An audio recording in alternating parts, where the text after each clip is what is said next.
A city that has great summer activities and amazing eatery. Friendly, courteous neighbors and citizens reside here in Bay City, Michigan. Not only can you fill your amusement with multiple family-friendly activities, but you can also have a first-hand experience with numerous haunted and spooky locations. Through these Bay City haunts, you may learn something new and exciting about a city located near the Great Lake Huron in the Wolverine State. Hello, fellow sailors. We're here docked at Bay City at the Edson Naval Ship Museum. Rich, exciting, and spooky history awaits our voyage, so be ready to anchor down in fair winds on this haunted experience. We are in Bay City, Michigan on the Saginaw River. Is there a specific reason that it was docked here? Well, it has a connection with Bay City because in Bay City down the river, there used to be a shipbuilding company. It was called Defoe Shipbuilding, and they built ships just like this one. This one here was built in Bath, Maine, but that's kind of had its connection because they used to build ships, many, like 167 warships they built right here in Bay City. And they were just of this type, guided missile destroyers. So that was here for recruiting purposes and for education. Okay, so it's mostly used as like a museum now? It is. The ship is the museum. There's supposedly some haunting stuff going on here. Can you maybe just tell us a little bit about that? Well, like I say, I was here a couple of years before things started happening. I had always heard that strange things happen on the ship, and I was kind of a doubting Thomas until some of these things started happening to me. And usually it's in places that are off limits to the public. We don't take the public down in these spaces. They're up forward. And some of the things that have happened to me, I guess I can only attest to that. I don't know about other people, but we have a resident ghost here. Now, this ship was a museum ship in New York City for 13 years. It was part of the Intrepid Air Space Museum. And at the time, they had a caretaker on the ship. He was my opposite. And he actually loved the ship so much that he stayed aboard the ship, and he lived on the ship. And he passed away on the ship on, it was in November, Thanksgiving Day of November, 1990. And we still bump into him every now and then, because he's still with us. So we do bump into him every now and then. So that's where our resident ghosts come from. He's still taking care of the ship. Does he have like a name? Or Yeah, his name is Paul, and his last name is Spampanato. Now, if you happen to get on Google, and you do a search for Paul, USS Edson, you will see a picture of Paul Spampanato standing right here. And he's a big guy. And that was that article about him. There was a 16-year-old girl that was down here one day. She saw, before they had those model ships in there, she said, there's a man laying in that bed right there. He's wearing brown clothes. Paul wore khakis, the uniform of a chief petty officer. And she said, there's a guy laying in that bed. She was one of these kids that, like the sixth sense. She sees things all the time. She has her whole life. I said, what does he look like? Well, he looks like this. He's a tall guy. What color is his hair? His hair is dark. So we figured it's Paul. But you can see a picture of him. He's a big guy. You know, and he was right here at this post. So maybe you can tell us maybe what your first experience was here? Sure. It was in the summertime when I was on board the ship, and what I had was two ex-sailors, veterans, who were on the ship. And I took them down into some of the off-limits places to the public. And we took them down there, and after they had left, I was closing up the ship about 5 o'clock in the afternoon. And the room that we were in has two doors, two watertight doors. There's one on the left, one on the right. And you go through the doors, and it goes into the crew's sleeping quarters. As I was closing up the ship, I went through the left door. Now, these doors are always held open, and they're held open with a hook on the bottom. I go through the left door, and as I'm going towards the bow, I'm turning the lights off behind me. And as I get to the bow, I cross over to the starboard side, the right side, and come out the right side door. And when I come out the right side door, I look over the left side door, and now it's closed and it's sealed. And it's a steel-on-steel door. So when it would close, it would make a lot of noise. I never heard a sound, and I'm no more than 20 feet from the door. I didn't see it move, but I come out the other door, and it was closed. Have you or maybe anyone else had any more negative experiences? Yeah, there was one night that we actually did have a negative. We actually got kicked off the ship. And it was a family staying on board the ship at night for an overnight. And they wanted to join us. Our investigation was two of us that were down there. And we ended up having an entity tell us to get out of the ship, which we did get out of the room. And lo and behold, they didn't spend the night on the ship. Hey, at least it's straightforward. Yeah. So a lot of people, they kind of get creeped out, scared whenever this type of stuff happens. Has that like really affected anyone working here? I wouldn't say so. I mean, some people they buy into it, and other people they say, "Oh no, this just doesn't happen." Some people have experiences, and other people don't. I said it's kind of the way they think about it, but it hasn't really affected anybody. I mean, they don't run out of the ship. Say, I got to get out of here. So no, I would say no. So would you have any advice for people that are working in like a haunted environment? Be respectful. That's what you got. These are ex-military people. A lot of them are, and it is their ship. So you be respectful to their ship, and they'll be respectful to you, because it has happened before that somebody wasn't, and things didn't turn out too good. So the people, the entities that are there, like I say, they take it to heart. So I just be respectful. Don't tear things down. Don't swear. Don't do this. Don't do that. And if you do, then things are good. But if you don't, there were some people that had a bad experience, and that's what they had told me, because they were down there laughing and giggling and making up jokes and stuff like that, and it happened to be in the same room that the two doors were in, and they didn't care for that, which I can understand. Like I say, that's their home. Is there anything like paranormal that happened around in here? There is. People have been touched. Now down below us, you see, there's a deck that's below us. There has been people down below, and they're by themselves, and they'll either hear or see somebody walk across here. You'll hear it walking across this deck, and there's nobody here. And they say, "Is there somebody down in the entrance?" I said, "No. Well, this guy just walked by here. And this didn't, not supposed to be there, but it's happening here, and I'll show you where it happened at." But in this room, this is main control for propulsion. This is manned around the clock. They blow in outside air right above your head. But if it's 100-degree air, it's like putting a fan in front of your open door. But in here, the people that worked in these spaces are referred to as a snipe. And we used to tell the crew, if you're not a snipe, you're just along for the ride, because we're the people that got this thing moving. So if I wasn't manufacturing parts, I was in here, working on stuff in here. So yeah, it's a lot of stuff. You have to pick this up pretty quick, because your life depends on it. You work as a team. If something goes wrong here, it's going to affect something there. So you got to know what you're doing. Now, the person that was down below was right below us, and he heard somebody walking across here, and he looked up here, and he's seen feet and legs, and there's nobody back in here. It was that they're only on the ship by themselves, and it's happened a couple times. It happened to me once, and I was looking, who in the hell's up there? And there was nobody up. I come up this ladder over here, and there's nobody up here. Because walking through here, naturally, you're going to make a lot of noise coming through here. But there was nobody up here. I seen legs and feet, but I could not see above that.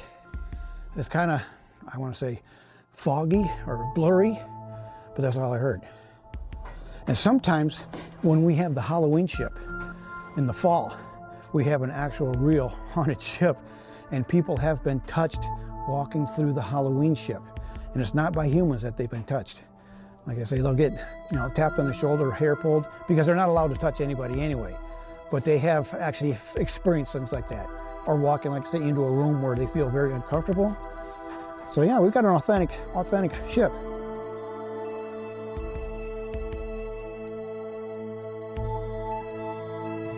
What we did one night, we were stationed basically up here. We took a telephone, a cell phone, and we put it down in that room. And we called it from here. Someone went down and answered it, then came back here. We have open communication now from the phone here to there. And we also put a music box in there. All of us are here. And all of a sudden, the music box starts playing. It's got a proximity switch on it. Anything gets close to it, it'll start. So we're sitting here listening to this music box, trying to decide who's going to go down there and get that box. You go, I don't want to go. But it did happen. Okay, if people did want to come here, where can they find you online? It's SVSNM, Saginaw Valley Naval Ship Museum.com is our website. And we also have a Facebook page. Is there anything that you maybe want to add on to the end, something you want people to know about the place? A lot of history. I mean, if nothing else, you walk away here getting a whole different appreciation of what it took to do this. And that's my job, to get people to know what it took to actually work on something like this as a young man, as an 18-year-old kid. You know, it's a whole different way of life. But yeah, there's a lot of history here. So we got a lot of history buffs.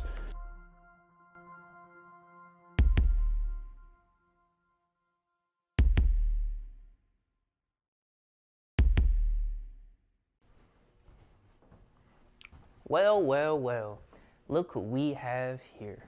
Curious, wouldn't you say? At this next spooky location, the Bay City Antique Center, you might start to feel your toes curling with this one. So come this way and we'll see what's really spooky about this environment. The Bay City Antique Center is home to vintage and interesting knickknacks. The once furniture store became a hotel in the 19th century. This area of Bay City was known as the Red Light District from 1865 to 1900. Not only is the Bay City Antique Center a hot spot for antique enthusiasts, it is also home to some spooky specters of its own. A dark history from centuries of ownership is said to cause some of the haunted experience of this timeless establishment. You are at the Bay City Antique Center in Bay City on Water Street, which is on Hill's Half Mile, the famous street in Bay City. We purchased this building in May of '83, so we'll be here 42 years in May. It was actually built in 1867 during the lumbering days as Campbell House. It was a big hotel. The building exterior looked quite a bit different.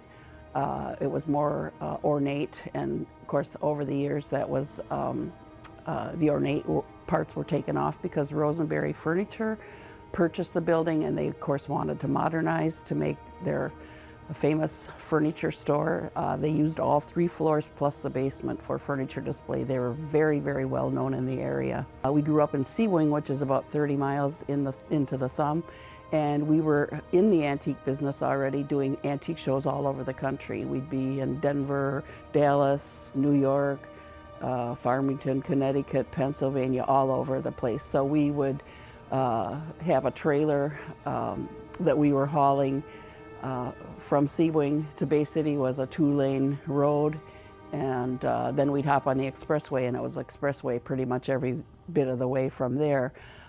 We were dealing with a lot of wholesale dealers that we met along the way, and it was more convenient for them to hop off the expressway and come to Bay City.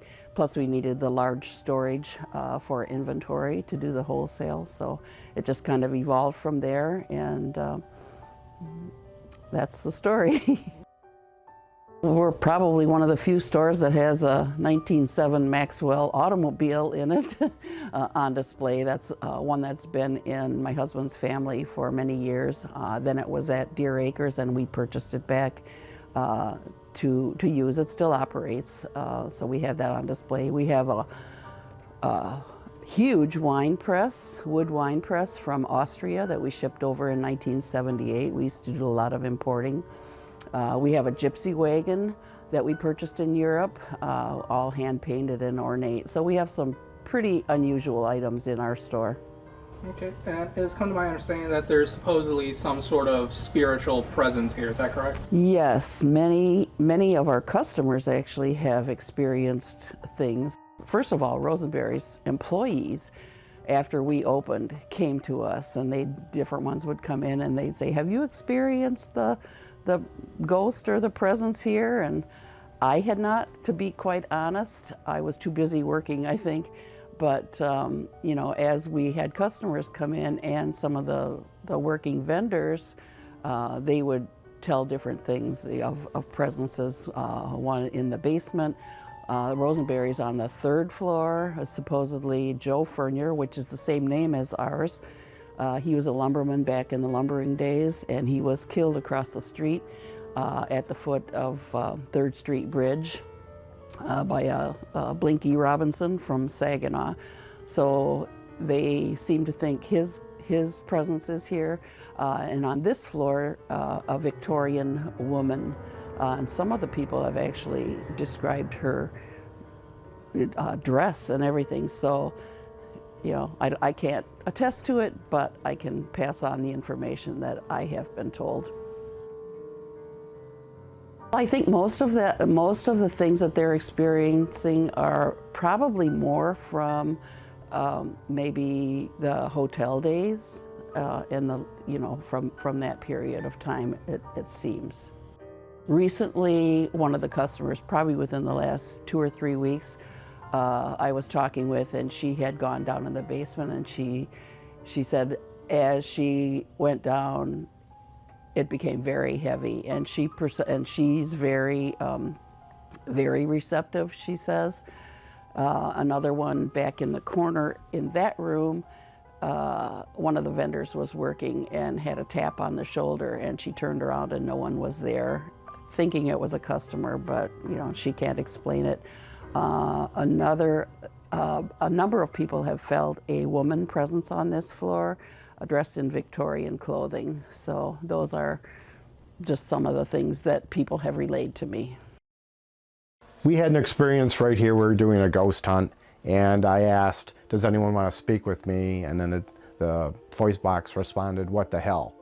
And that was the experience I had here. And then one of the paranormal person was here, and he could feel something, energy field here. So we set up here and did the divining rods and asked questions, and it would always cross when the answer was yes, or go wide or extremely wide when the answer was no. Do you feel like there might be some objects here that could have attracted any spirits? I'm sure there is.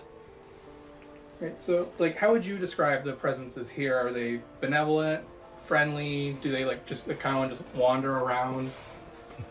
I'd say benevolent. Never hear anybody getting hurt or anything. One person said they got poked on the shoulder. They're paranormal investigators from New Jersey. They came here and they had their equipment, the recording equipment and the boxes, and I don't know what they're all called, but we had broken up in groups and went around different areas in the building, and then we came in the basement and had that experience. We decided to set up here and kind of do the questioning using the divining rods. And his wife was over the other corner with the recording equipment. Would there be any advice that you can give for people who maybe work around spirits or around a paranormal activity? Accept it for what it is. Don't be afraid of it. When you think of candy, you think of Skittles, M&Ms, Twizzlers, and many more sweet delectables that come to your mind. Not only will you have the opportunity of satisfying your sweet tooth craving, you may also have the possibility of encountering the friendly spirit that resides here at the Tummy Ache Candy Shop. If someone wanted to come here and see or experience something, is there anything like they can do, like do something specific, they say something specific, or is it just kind of like that random?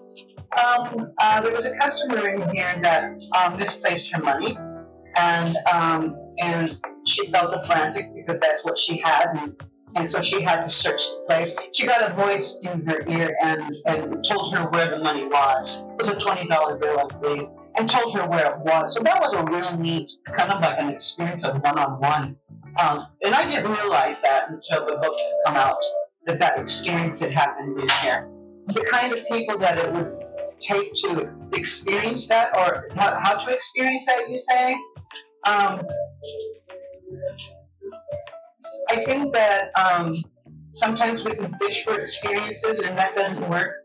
But I think that this experiences come to us and when we're ready. And so I'm not for sure that a person can just come through the doors and go, hey, come over here to me. I think that it's got to be deeper than that.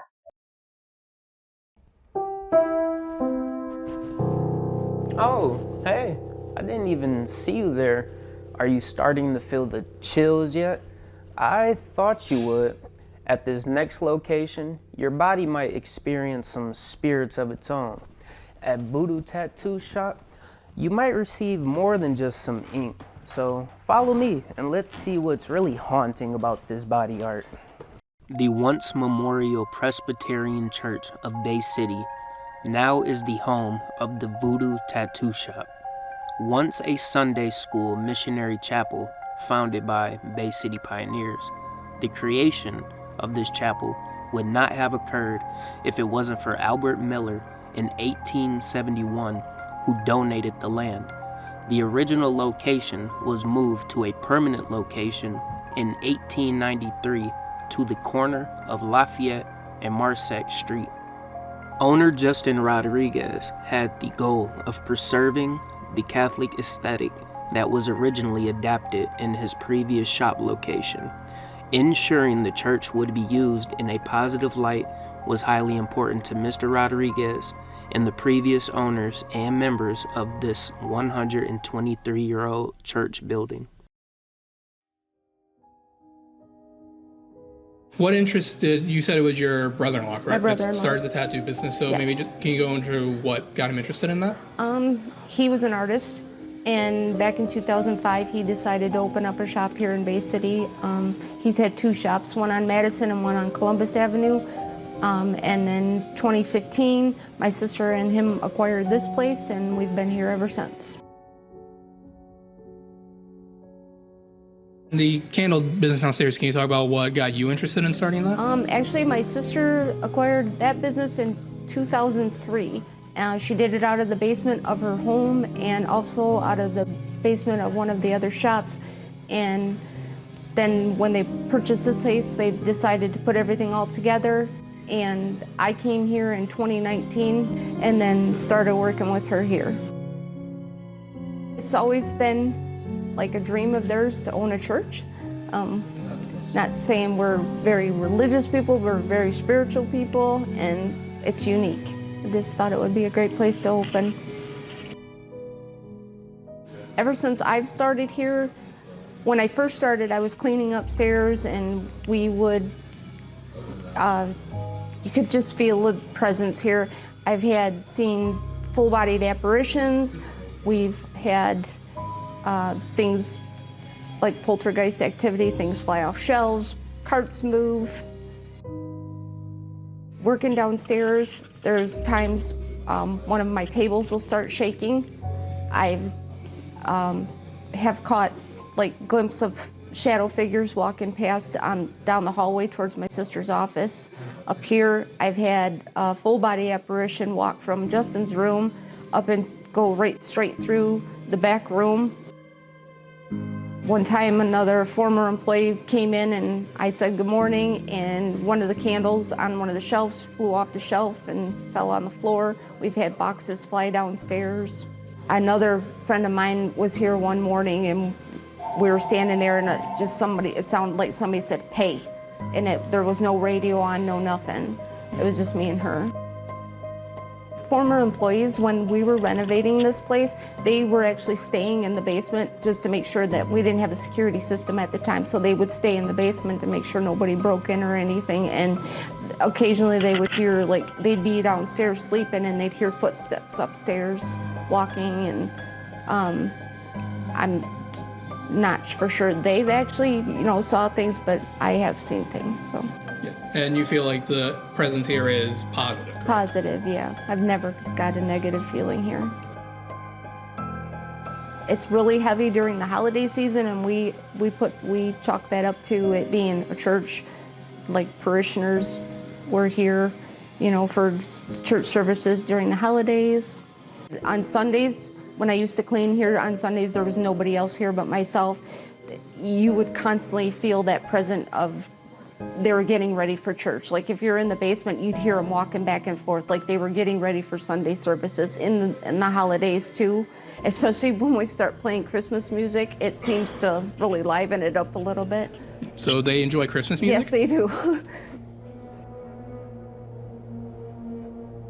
So you said you saw a full body apparition. Can you maybe describe it? Was it like a shadow, or did it look like a full person? It looked like a full person, but you could see right through it. It was very like a mist, like. Yeah. Yes, like almost like when you think of like what a ghost would look like. Yeah. That's exactly what it does. Yep. Do you feel like that maybe this place, having previously been a church, because I know a lot of people feel that a religion aspect to it, like, can help protect people. So do you feel like that maybe adds an extra layer of protection? Yes, I do. A high faith in spirituality or a certain religion, absolutely, it always helps to have that on your side. With all the occultish type things going on here, all the different artifacts, do you feel like that maybe has drawn any of the entities to here, or has that affected them in any way? I think it's made it, I wouldn't say like a safer place, but we burn stuff for protection. We burn sage, we burn Palo Santo, we things that put the protection around us.